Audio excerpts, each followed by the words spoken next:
क्योंकि उन्हें वचन की नॉलेज नहीं कि हीलिंग लेने के बाद उसे मेंटेन भी कैसे करना है। इसलिए मैंने चर्च में बैलेंस बना के रखा है।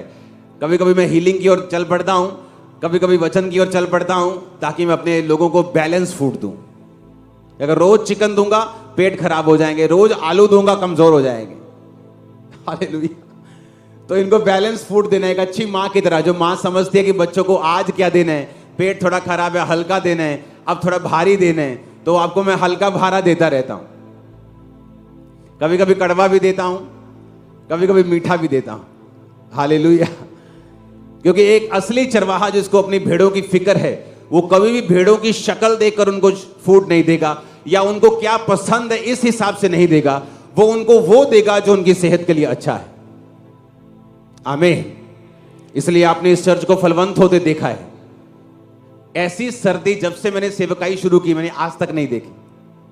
और तब भी इतने लोगों का चर्च में आना, शामिल होना हमारे लिए विक्ट्री से बढ़ के है। ये इमेजिन करो, घर से बाहर निकलना मुश्किल था, इतनी ठंड हो रखी।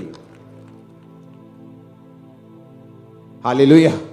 उसमें लिखा, परमेश्वर ने अपनी इच्छा के अनुसार चिन्हों, अद्भुत कामों और नाना प्रकार के सामर्थ्य के कामों और पवित्र आत्मा के वरदानों के बांटने के द्वारा इसकी गवाही देता रहा। कौन देता रहा? परमेश्वर के शैतान। देखो स्क्रीन पे, साथ ही परमेश्वर भी अपनी इच्छा के अनुसार चिन्हों, लोग बोलते हैं चिन्ह शैतानी होते हैं। यहां क्या लिखा वचन में? दो तरह के लोग हैं क्रिश्चियन। एक वो जो इमोशनली प्रभु से प्यार करते हैं, दो तरह के पास्टर्स हैं। एक वो जो इमोशनली प्रभु से प्यार करते हैं लेकिन वचन में पीछे हैं, और जब वो कोई भी बात करते हैं वचन के बीच से नहीं करते। और परमेश्वर ने कहा कि परमेश्वर भी अपनी इच्छा के अनुसार चिन्हों, अद्भुत कामों, नाना प्रकार के सामर्थ्य के काम। क्या ये सामर्थ्य का काम नहीं? ऐसा क्या हो गया कि एक बंदा 2000 किलोमीटर दूर से चर्च में आता है और चर्च में बैठता है, उस दिन प्रोफेटिक वर्ड स्पेशल होता है, वो रिसीव करता है, वापिस जाता है, 1.5 महीने बाद बीमार होता है, रसौली निकल जाती, डॉक्टर के पास जाता है ये सोच के कि पता नहीं क्या दिक्कत होगी, हाय मर गया, हाय ब्लीडिंग हो रही। डॉक्टर बोलता है बहन जी प्रेग्नेंट हो तुम। और चर्च में आगे खड़ा होता है कि बेबी गर्ल के साथ परमेश्वर ने हमें ब्लेस किया, जस्ट एक मीटिंग। तो परमेश्वर कहता है अपनी इच्छा के अनुसार उसने चिन्ह दिए, अद्भुत काम दिए। क्या परमेश्वर दवाइयों के खिलाफ है? नहीं। क्या यीशु मसीह आईवीएफ के खिलाफ है? नहीं। लेकिन जब कुछ भी काम नहीं आता और चीज कर्स बन जाती है, इसलिए बाइबल में लिखा है जो काठ पे लटकाया जाता है वो श्रापित है, ताकि तुम्हारे श्राप को खत्म कर सके। फ्रूटफुल ना होना एक श्राप है, क्योंकि जीसस ने कहा जब उसने आदम और हवा को बनाया, यहोवा ने कहा be fruitful and be multiply. एक आदमी का बिजनेस में ना चलना एक श्राप है, एक औरत का बच्चे पैदा ना कर पाना एक श्राप है। और जीसस ने कहा तुम अगर मुझे क्रूस पे लटका हुआ देखते हो, तुम्हारे लिए मैं श्राप बना, अगर तुम विश्वास करते हो तुम्हारे श्राप मैंने मिटा दिए हैं, तुम श्रापों से मुक्त हो जाओगे। जिस तरह आज ये चर्च अपने श्रापों से मुक्त हो चुकी है और कुछ हो जाएंगे। आमीन ऊंचा बोल के।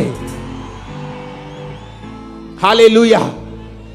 उसने कहा परमेश्वर भी अपनी इच्छा के अनुसार, शैतान नहीं, परमेश्वर, चिन्हों, साइंस एंड वंडर्स, जो इस चर्च का नाम है, God's are bearing them witness both with signs and wonders and divers miracles and gifts of the Holy Ghost according to his own will. परमेश्वर कहता है मैं अपनी इच्छा के अनुसार अद्भुत काम करूंगा चर्च में, मैं चिन्हों को दिखाऊंगा, मैं अद्भुत कामों को करूंगा। लोग बोलते 4 झूठी गवाहियां खड़ी करके इनको फंसाओ। अरे तुम 4 खड़ी करोगे, मैं ऐसी 4000 खड़ी कर दूंगा, with address, with proof, with doctor की मेडिकल रिपोर्ट। क्या कर रहे हो तुम लोग? हालेलुया। हमारे पास एक एक का एड्रेस है। जिसने 17 साल पहले भी यहां से आशीष पाई उसको भी पता है हमें। तुम्हारे घर आ जाएंगे कैमरा लेके। हालेलुया। क्या कहा परमेश्वर ने? कि अपनी इच्छा के अनुसार चिन्ह, अद्भुत काम। परमेश्वर का फजल आप पर होता है जब आप मुंह देखकर बात नहीं करते, जब आप वचन के साथ प्यार करते हैं और वचन में पक्के रहते हैं। हालेलुया।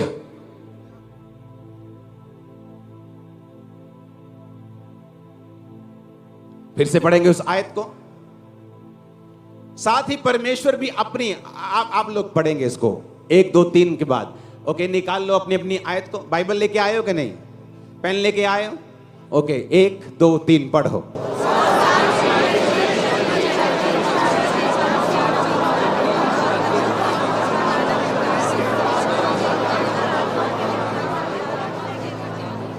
आमीन। कहता परमेश्वर अपनी इच्छा के अनुसार चर्च में साइंस के साथ, चिन्ह, वंडर्स, अद्भुत काम, मिरेकल्स, पवित्र आत्मा के वरदानों के द्वारा।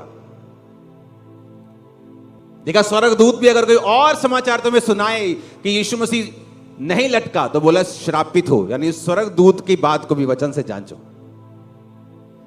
अगर मुझे वो ये कह रहा है कि मैं स्वर्गदूत की बात को भी ना सुनूं, अगर वो वचन से मैच नहीं करती, तो ये दुनिया और दुनिया के लोग मेरे लिए क्या होंगे? अब बता।